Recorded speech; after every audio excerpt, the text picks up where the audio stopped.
Grabe, iba talaga ang mga panahon natin ngayon. Minsan, ang journaling na natin napupunta na sa mga litrato, 'di ba? Sa gallery natin, 'yan na yung modern journaling na Gathering. tinatawag, 'di ba? Parang wala na masyadong gumagawa ng mga naggugupit-gupit sa magazine, Tapos tapos idikit. dinidikit-dikit. Ay, ang saya Ay. ng gano'n.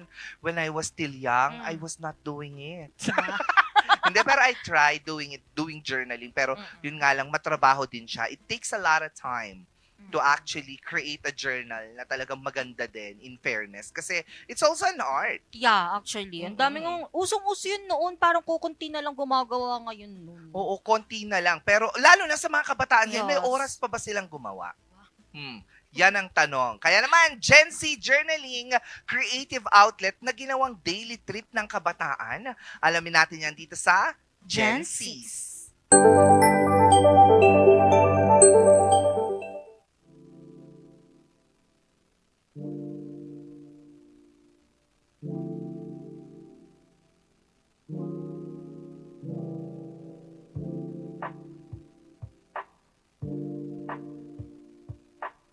Sa generation namin, hindi lang digital ang mundo. Meron din naman kaming corner para sa pen at papel. Sa gitna ng ingay ng kalsada at paligid, meron kaming pahinang pinupuntahan at tinatakbuhan. Hi, I'm Sophia from Tarlac State University, certified Gen Z at certified memory hoarder. At kung katulad mo ko, malamang meron ka ring journal na punong-puno ng stickers, ng feelings, ng rant sa prof mo masungit, at kung ano-ano pang kaek-ekan natin sa buhay. Pero, bakit ka ba tayo nagjo-journal? Tara, samahan niyo kung alamin kung paano nagiging emotional tool ang journaling. Dito lang sa Gen Z's. Una sa lahat, ang journaling ay therapy. Hindi mo kailangan ng napakaraming audience. Basta meron kang pen at papel, okay na. Ayon sa American Psychological Association, ang expressive writing ay nakakatulong sa ating mental health. Ang pagsulat ng damdamin ay parang paglabas ng bigat na hindi kayang i-type o i-chat.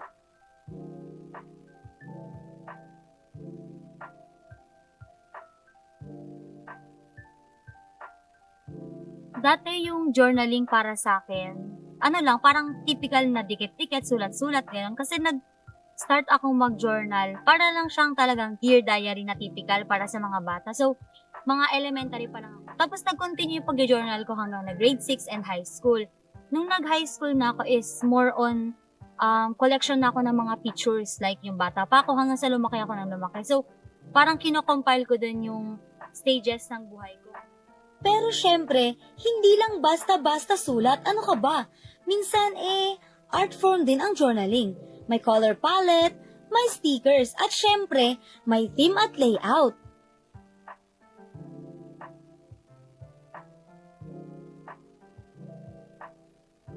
So, nag-journal na ako since elementary, pero yung journal ko is non-creative. So, which means wala pa siyang design, wala pa siyang layout, wala pa siyang sinusunod na template. Nag-discover ako ng different variations of styles. So, I've come across quotes, lalo na nung naging fan ako ng anime. So, nakakita ko sa Pinterest, sa YouTube, ng mga styles. So, parang ginawa ko siyang inspiration.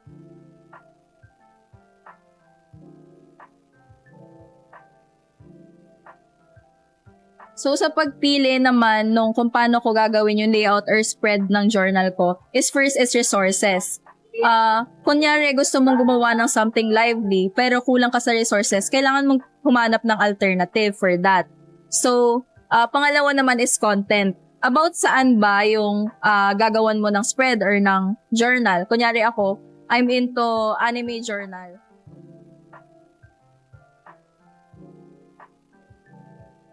So, one of the spreads na talagang naging proud ako is yung spread about Weathering with You. It's an anime and parang kaya ako naging proud sa kanya kasi ginawa ko siya agad after kong panoodin yung anime na yon. Si Jovelyn, ibinabahagi rin ang kanyang mga journal entries sa social media.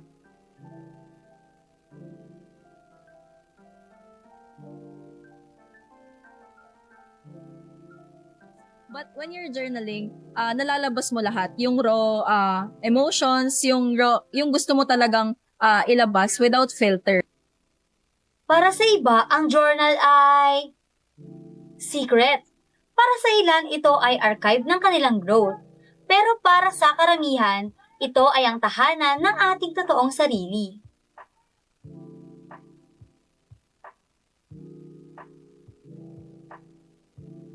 Nag-start ako na nag-journal. High school. Kasi nakita ko yung ate ko na nag-journal siya, nag-collect siya ng mga pandikit. Tapos, meron pa siyang makapal na mga washi tape na gusto kong hingin. Doon na-start ang pag-journal ko.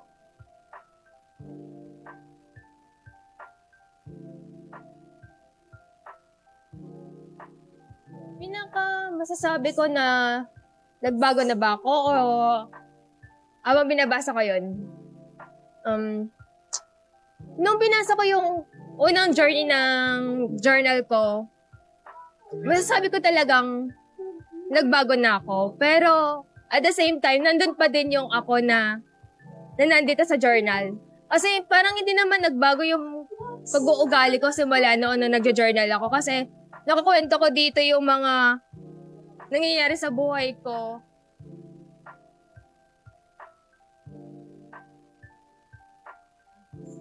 Maging malaya. Kasi alam ko sa sarili ko, hindi ako ganun ka shareable na tao na walang kwento. Kasi gusto ko laging kinikip yung mga problem ko, yung mga gusto ko sabihin sa iba, na nasisulat ko siya sa pag-journal. Kaya parang akong butterfly na lumalaya sa mga gusto mong sabihin sa buhay. Tapos, nakaka-apekto siya sa akin kasi parang nalalabas ko yung emotion na dapat nailabas ko talaga. Bas napapagaan yung kalooban ko. Ganun siya nakaka-apekto sa akin. Maging malaya. Maging expressible na tao. Journaling connects us to who we were, who we are, and who we're becoming. Para itong time capsule ng identity na sa bawat pahina, bumabalik tayo sa ating mga sarili. Ganito kami mga Gen Zs, hindi lang kami puro scroll at puro post. Marunong din kami magsulat, makinig sa sarili at tahimik na maghilom. Ginagawa naming kaibigan ang bawat tinta at ginagawa naming tahanan ang mga pahina. Dito sa mundo namin, journaling ang nagiging paraan para maalala, magpatawad at magsimulang muli. Muli, ako si Maria Sofia Talo ng Tarlac State University at ito ang Gen Zs! Ay, gusto ko yon. Gusto ko na rin maging kaibigan ang pahina ng mga notebook para marunong na rin ako magpatawad. No? Kasi mahirap eh. Minsan, binibigay mo yan sa karapat-dapat na tao. Sorry na nga daw. Sorry Oo, na daw. Yeah, yun tayo eh. Pero, oo. Pero itatry ko na mag-journaling. Baka dun ko mahanap yung forgiving heart. Maging friend ang tinta ng ballpen. Pero ang saya nun, actually, ang saya mag-journaling din. Pero may tema-tema din pala siya. Oo, hindi ko alam na may Oo. ganun. May anime, meron pang parang nature. Yes, I didn't know. I thought when you're journaling, you're just gonna write about your day Oh, tapos with pictures. calligraphy lang, Oo, ganon. hindi pala, no? At dahil nga dyan, ako makakasama natin online, si Maria Sofia Talo ng Tarlac State University. Hello, Maria Sofia! Hello po, good morning. In fairness, mukhang lumusog ka dyan, girl. Parang dyan ko po nakuha yung lusog, Miss B. Lami onde. Init yata Oo. yan eh. Oo, parang bimlad ka na eh. Kamusta naman ang Tarlac State University? Parang na po, tambak na ng schoolworks. Parang isang buwan pa lang po yung pasok, pero natambakan na po ng schoolworks. So gusto mong bumalik dito ulit? Parang babalik na po. Parang mas gusto mo yatang mas madaming gawin, ah. Yeah, kamusta naman bakit natin naisipan ang journaling? Kasi sa mga kabataan ngayon, kung memory hoarder ka, meron namang cellphone. Yung journaling po kasi, dati po, na-experience ko rin po yung journaling. So, sa panahon po ngayon, parang nagiging necessary pa rin po siya since alam po natin na online na po halos lahat ngayon. Pero when you're journaling po, it's different po kasi kapag sa online, kapag kunyari nagpo-post po tayo ng rants, parang nakakakuha po tayo ng judgment sa mga tao and hindi naman po lahat ng tao is parang magaling po silang mag-carry ng judgment from other people. Yung iba po, mas gusto po nilang mag-vent out ng feelings nila nang wala pong judgment. Just, lang po, purely nalalabas lang po nila yung emotion nila. So, ngayon po, ang journaling po is parang nagiging safe space po siya. Kasi po, alam naman po natin sa online, like, sobrang wide po nang nare-reach niya and ang dami pong taong nagko-comment, yung mga pwedeng mag-comment, and ang dami rin po nating ma-receive na judgment and criticism at the same time. Totoo din. Kasi pag nag-journal ka, ikaw lang nakakabasa nun. Unless meron kang intermitidang ina O kapatid. o kapatid na kinuha na lahat ng gamit mo at binasa na lahat, tapos kukwestiyonin ka sa naging desisyon mo sa buhay. Pero yung sa'yo ba, Sofia, typically ba, hindi mo siya sinishare? O yung, di ba yung meron yung kasing iba, nakilala kong sinishare nila para lang magkaroon ng inspo yung design nila, yung tikit-tikit nila. Kayo sa'yo ba, talagang tinatago mo? Hindi mo pinapabasa? Yung mga journal entries ko po before, tinatago ko po sila sa lugar na naisipan ko lang. And then over time po, hindi ko na po maaalala kung nasan na po siya. Pero yung importante po is nalabas ko po yung parang bigat po na nafe-feel ko within that day. Tas okay lang po kahit hindi ko na po makita ulit yung entry ko. Kasi nga po, nakalimutan ko na saan ko po siya nilagay. So super tago talaga ang ginagawa mo. Malay mo, nakuha na yan ng ibang tao. Ayaw lang nilang sabihin sa'yo. At gagamitin nila lahat ng nabasa nila against you. Chas. Pero yun yung nakakatakot pag nag-journal ka din minsan. Kasi syempre may mga secrets ka. Lahat ng mga thoughts kasi, yung thoughts mo at saka yung inner darkness, the demon in you, kumbaga, lumabas na doon at marami kang nasasabi against other people. Yes. So, pag nabasa nila yun, pwede kasi nilang gamitin yun against you. Oo. Paano mo Oo. yun na-handle? Pag gano'n, na-try mo na ba yun? So far naman po, hindi pa po, wala pa pong nag-leak, like wala pa pong nakakita ng mga journal entries ko and wala pa naman pong nakakalabas na secret ko sa ngayon po. Sa ngayon. Sa ngayon. Sige, hahanapin natin yung journal mo na yun, Sofia, para malaman natin yung secret na yun. Ano ba yung style mo before ng journaling? Nung mga elementary po, yung parang sabi niyo po kanina yung mga typical na parang diary style po na Oo. nire-write ko lang po kung ano po yung mga nangyayari. Pero over time po, nagkakaroon po ako nung, kagaya po nung sa vid kanina, yung mga collection po nung pictures ko, like yung picture ko po nung bata pa ako hanggang sa lumaki po. Parang minomonitor ko po yung growth ko throughout the year po. Ganun po yung ginagawa kong journal style po. Oh, so more on life story ka, kumbaga. Pag binasa Oo. nila yan, biography ang dating. Oo. No? Yes po. Oo. Ganun pala. Parang gusto ko na rin Kasi tuloy. po Bakit? Iba-iba po yung style ng journaling. Kagaya po kanina yung kay Joey Lynn. Yung sa kanya po, more on anime theme. Pero yung kay Haven po, collection po siya ng mga memorable things sa kanya. Kasi po, dati po, ganun rin po yung tingin ko sa journaling, na parang diary po siya. Pero different po pala yung journaling sa diary.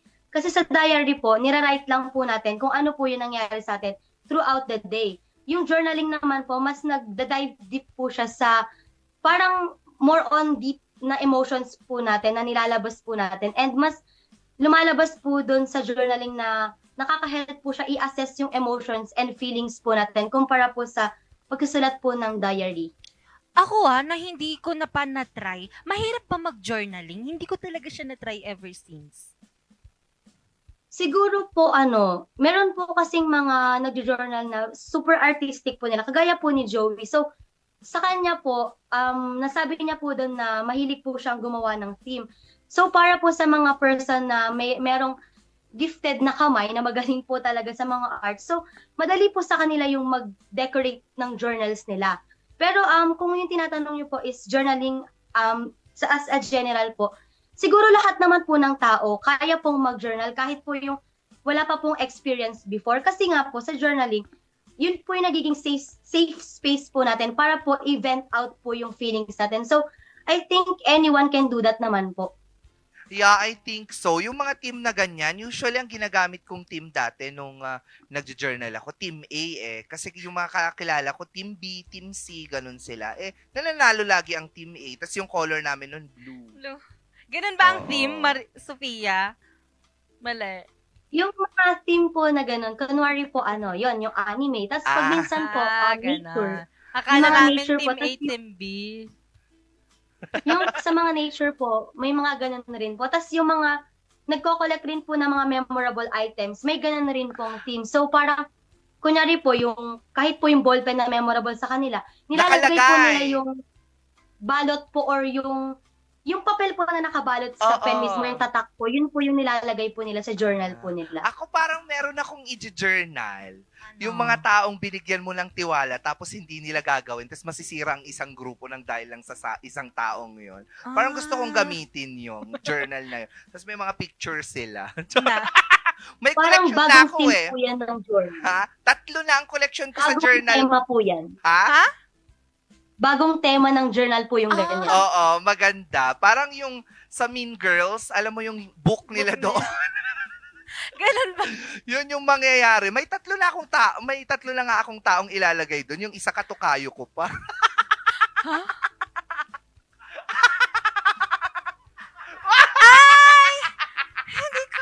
Ganun.